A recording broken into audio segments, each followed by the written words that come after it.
Welcome back. We talked about Wright's first pillar, God himself and his character. Wright's second pillar of Israel's ethical system is society. We saw in those dark days of Genesis 4 through 11 that evil continued to fester. And the Lord saw that the wickedness of humanity was great in the earth, and that every intention of his thoughts was only evil continually. Genesis 6:5. But the next statement seems to imply that God considered the possibility of abandonment and annihilation. Verse 6, and the Lord regretted that he had made man on the earth. It grieved him to his heart. Verse 7, so the Lord said, I will blot out man, whom I have created from the face of the land. Man, animals, creeping things, birds of the heaven, for I am sorry that I've made them.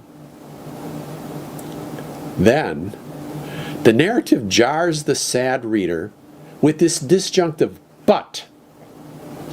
Noah found grace in the eyes of the Lord. Get it? Instead of annihilation, it's going to be project reconciliation, restoration. We saw the prologue of Torah ending with rebellious humanity estranged from each other and scattered abroad. And it's in that immediate context that God taps Abe on the shoulder and says, come, follow me. A startling contrast between the nations confused and scattered, chapter 11, and the promise of a new nation and a new people through whom God would bring blessing to the nations. So, from a societal perspective, blessing was not meant merely so that Abe and his kinfolk could live happily ever after. No. Abe was blessed to be a blessing to others. I mean, others, not just his own kind.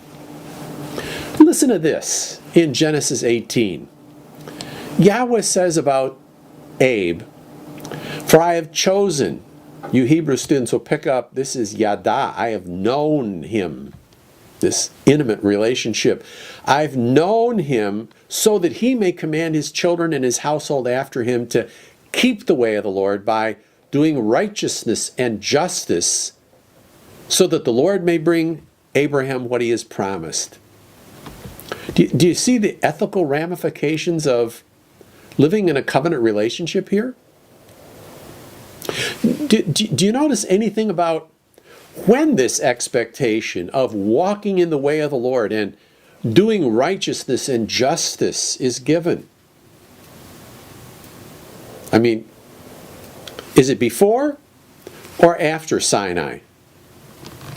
Right. 4 centuries before the words of instruction that Moses brought down from Mount Sinai.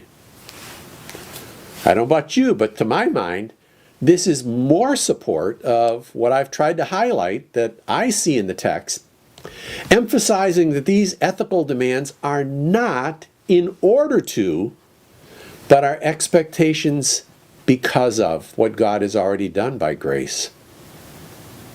Well, Chris Wright concludes that the economic system was geared institutionally and in principle toward the preservation of a broadly based equality and self-sufficiency of the families on the land, and to protect the weakest and the poorest and the threatened, not to the interests of the wealthy, landowning elite minority.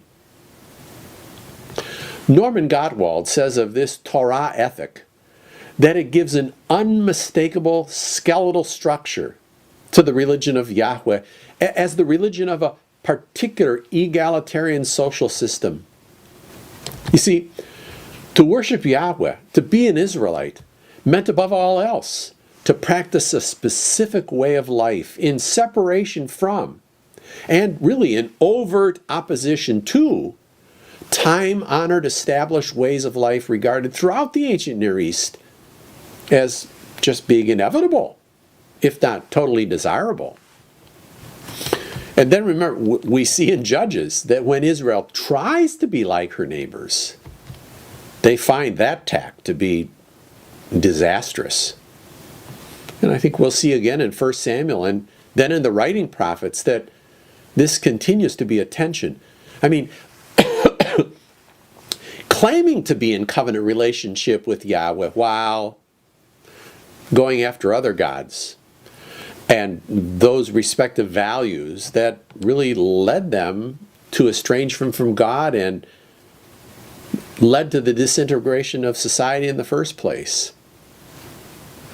Pay close attention that Moses indicates in Deuteronomy 4 that the social dimensions of biblical ethics impacts not only my relationship with Yahweh, nor just the welfare of the believer, but it also impacts the mission of the covenant community.